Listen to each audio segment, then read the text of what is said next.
Bonjour et bienvenue à tous dans Focus Entreprise, votre émission digitale diffusée sur bfmbusiness.com. Mon invité aujourd'hui est Raphaël Ponce, il est directeur général d'Eura Énergie, un groupement d'intérêt public qui porte et anime la dynamique de transformation de l'écosystème industriel au portuaire de Dunkerque. Bonjour Raphaël Ponce. Bonjour. Alors nous allons parler dans cette émission du territoire de Dunkerque et de son tissu industriel sidérurgique historique qui a de nouveaux défis à relever. Quels sont-ils ? Justement, le territoire est en train de transformer son industrie. Il est en train de s'adapter à des nouveaux enjeux, des enjeux environnementaux, des enjeux énergétiques, des enjeux d'accueil des nouvelles entreprises, et c'est ce qu'on fait dans le cadre d'Eura Énergie. Vous dirigez Eura Énergie, un groupement d'intérêt public, donc mis en place en 2021 par la communauté urbaine de Dunkerque. Son objectif, porter et animer la dynamique de transformation de l'écosystème industriel au portuaire de Dunkerque. Eura Énergie, c'est le fruit d'un travail collectif entre pouvoir public et industrie. Et dans cet esprit, j'imagine que l'une des composantes finalement de votre mission, c'est d'arriver à fédérer l'ensemble des acteurs du monde économique du secteur.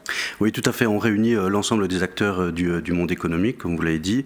On retrouve la communauté urbaine de Dunkerque. C'est d'ailleurs Patrice Vergrit qui avait voulu lancer cette structure Eura Énergie.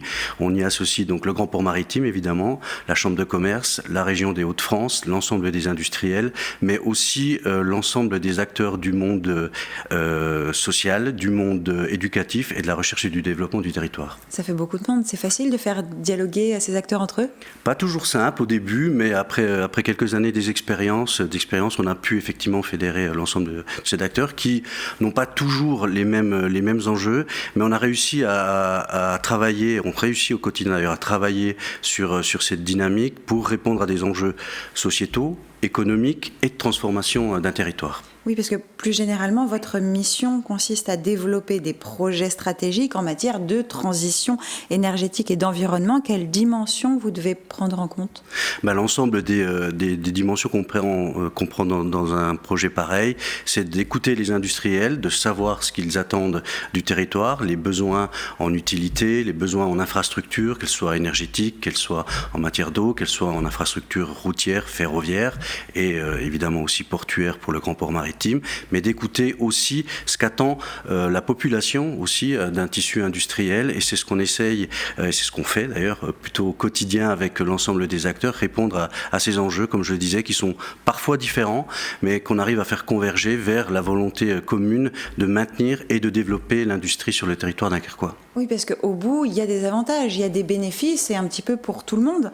Il y a de la création de valeur, il y a de l'emploi, et même le développement d'une nouvelle filière qui est particulièrement d'actualité. Oui, ce territoire a une stratégie depuis très longtemps, celle du mix énergétique, premièrement, donc d'assurer les besoins énergétiques des industries qui sont installées là depuis de très nombreuses années, d'accompagner le tissu industriel existant qui s'est engagé dans une démarche de décarbonation, donc de logique de bas carbone.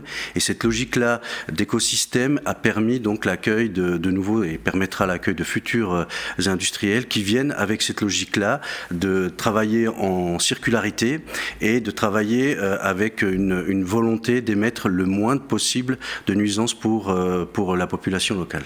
Et vous vous intéressez à la mobilité électrique ? Oui, effectivement, on travaille sur ce sujet depuis 3 ans. On a travaillé sur différentes opportunités qui se sont présentées, et puis on a concrétisé depuis plus d'une année l'arrivée d'un challenger, Vercor, qui est une start-up grenobloise qui va venir s'installer à partir de 2024 sur le territoire dunkerquois et qui va compléter l'écosystème ou la filière batterie qui est en train d'être mise en place sur la région des Hauts-de-France, donc qui va générer à peu près 2000 emplois, mais qui va aussi être accompagné par l'accueil d'autres industriels autour de la batterie, tout ce qui est les composantes nécessaires en amont de la fabrication des batteries.